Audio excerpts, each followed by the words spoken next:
Sebelum mendengarkan cerita Kenshin atau menyimak, jangan lupa like dan subscribe channel ini serta aktifkan tanda loncengnya. Terima kasih.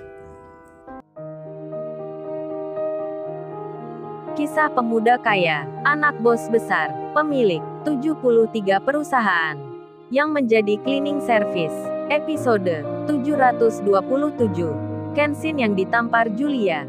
Kenshin tak membalasnya. Para bodyguardnya Julia pun langsung berdatangan, hendak menangkap Kenshin dan menghajar. Namun Julia itu bilang, "Tunggu biar aku dulu yang memukulnya." Papanya lalu bicara, "Sebentar Julia itu bisa dilakukan nanti." Mr. Satan pun berkata pada Kenshin, "Hei kamu cepat katakan siapa yang menyuruhmu. Siapa pula bosmu itu? Di mana sekarang biar aku akan buat perhitungan dengannya. Dan cepat katakan di mana Diana cucuku. Cepat kembalikan Diana segera. Sebelum kamu kehilangan nyawamu." Julia pun ikut bicara. "Iya kamu orang yang tolol. Sudah berani menculik Diana. Serta membawa anak-anak lainnya. Sekarang lu harus menanggung akibatnya." Julia hendak memukul Kenshin, namun tiba-tiba tangannya dihentikan oleh dokter wanita di situ. Sang dokter pun berkata, "Siapa Anda semua? Sudah membuat keributan di sini dan memukul Mas Kenshin ini. Ini rumah sakit, jangan berbuat seenaknya di sini." Julia pun tak terima, menjadi marah dirinya. Lalu ia bicara, "Memangnya Anda ini siapa? Sudah berani menghentikan saya?" Pertanyaan Julia langsung dijawabnya, "Saya dokter di sini. Cepat Anda semua keluar. Tak pantas kalian ada di sini." Julia pun makin emosi. Dengan nada marah dirinya berkata, "Anda mengusir saya. Pekerjaan dokter saja sudah berani mengusir kita. Memangnya gajimu berapa? Kalau perlu rumah sakit ini aku beli." Kenshin pun bicara, "Kamu kalau berkata yang sopan, jangan pamer harta segala. Ini rumah sakit bukan tempat orang berjualan. Kalau mau pamer kaya, sana di pasar tempatnya. Jangan berbuat onar di sini." Papanya Julia, Mr. Satan pun marah, akan memukul Kenshin. Tapi hal itu diketahui orang-orang yang di belakang Kenshin. Mereka langsung bicara, "Stop, berhenti. Berani memukul tuan muda, Anda tak bisa pulang semua." Mr. Satan melihat banyak orang yang datang, berpakaian rapi memakai dasi, berbaju perusahaan di masing-masingnya. Rupanya mereka itu bos-bos perusahaan dari berbagai negara. Dari Asia, Eropa, Afrika sampai Amerika. Kemudian mereka datang ke Kenshin. Semuanya langsung menyapa, "Yang Master, kami semua mencari Anda. Yang Master kalau kemana-mana, harus bersama para pengawal." Semua pun hormat pada Kenshin. Seketika itu juga, Julia kaget melihatnya. Laki-laki yang baru ditamparnya, hendak akan dipukulnya. Yang kerja cleaning service di tempatnya, dipanggil Yang Master. Disebut Tuan Muda. Julia sangat-sangat kaget sekali. Apalagi orang-orang yang datang ini. Terbaca di bajunya, ada tanda pengenal perusahaannya, ada negara asalnya, yang berbeda-beda pula. Julia syok sekali dibuatnya. Mr. Satan Cardous, papanya pun sama, menjadi tak percaya melihatnya. Terdiam berdiri, gemetar kakinya. Dan para bos perusahaan yang baru menyapa Kenshin, mereka pun lalu bilang, "Jadi Anda ini, yang menculik anak-anak kecil itu, serta yang menembak tangannya Yang Master. Perkenalkan saya Anthony Totti, pimpinan perusahaan The Force City, yang berasal dari Italia.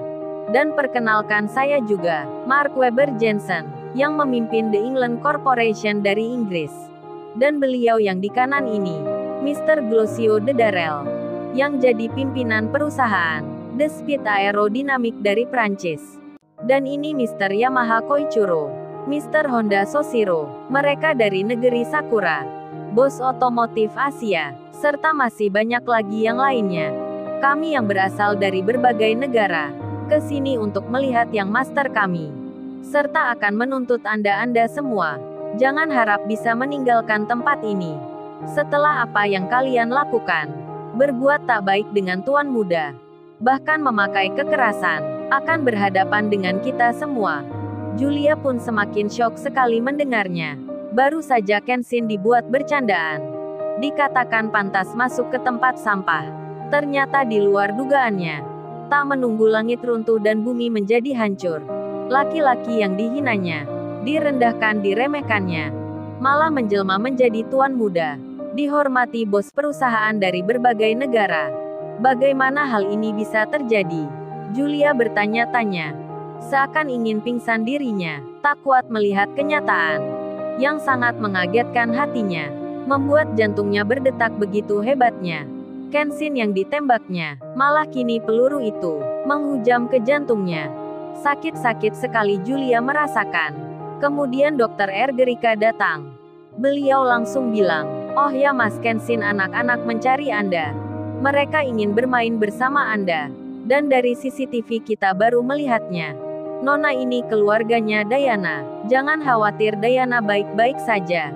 Tapi kita tak bisa memaafkan Anda menculik anak-anak untuk mengobati Diana.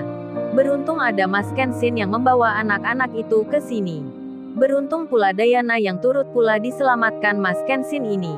Kalau tidak bisa-bisa Anda menjadi pembunuh Diana, melakukan operasi yang beresiko tinggi. Bukannya berterima kasih pada yang menolong anak Anda, Nona ini malah yang menampar penolongnya." Kenshin pun menjawabnya. "Sudah nggak apa Dokter Ergerika. Hal itu bagi saya tak masalah. Terima kasih sudah memberitahukan ke sini. Baiklah, saya akan ke anak-anak segera." Kenshin pun berjalan pergi, didampingi bos-bos perusahaan yang banyak sekali.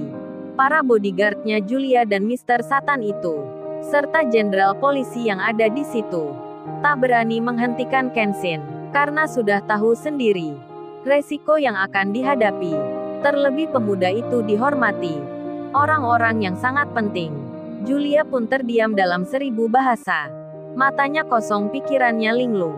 Oleh Dokter Ergerika langsung dibilangnya, "Oh ya, kalau Nona ingin melihat Diana silahkan, saya akan antarkan. Tapi jangan dibawa pulang sekarang, karena Diana masih dalam pengawasan.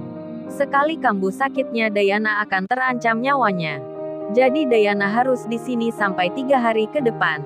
Silahkan ikut saya." Dokter Ergerika mengajak Julia, serta papanya Mr. Satan Kardus itu. Julia dan papanya langsung mengiyakan. Di samping rasa bahagia mendengar Diana baik-baik saja, namun muka mereka sangat kusut sekali.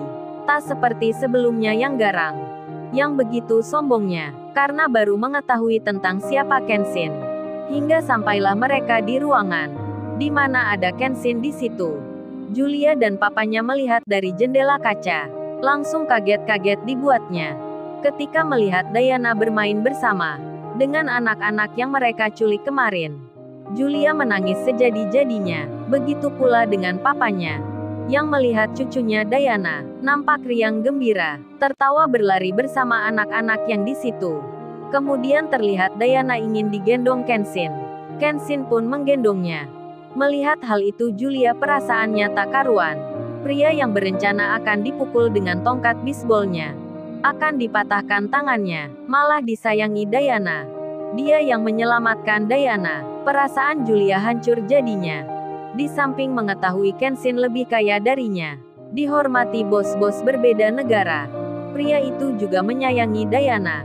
Bingung-bingung sekali Julia. Harus berbuat apa kini dirinya?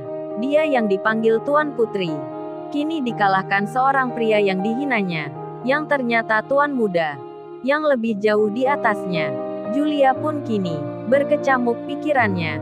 Terasa berat bebannya, hingga Julia di samping papanya langsung pingsan seketika. Sedang di lain tempat, di dalam pesawat mewah milik bos besar, Ririn, Iwan, Rena dan Natalia, serta Pak Bargali dan istrinya. Begitu pula Anggun dan Maya, mereka pun telah tiba di Jerman. Telah sampai di bandara, lalu semua pun melihat pesawat-pesawat perusahaan yang banyak terparkir di sini. Pak Bargali yang melihat itu jadi bertanya. Anggun dan Maya pun sama. Begitu pula dengan si Rena, yang tak tahu jawabannya. Hingga Pak Michael berkata, "Oh, itu semua pesawat perusahaan yang dimiliki bos besar dari berbagai belahan dunia, yang sekarang mereka itu, para pimpinan perusahaan itu, lagi melihat tuan muda di sini."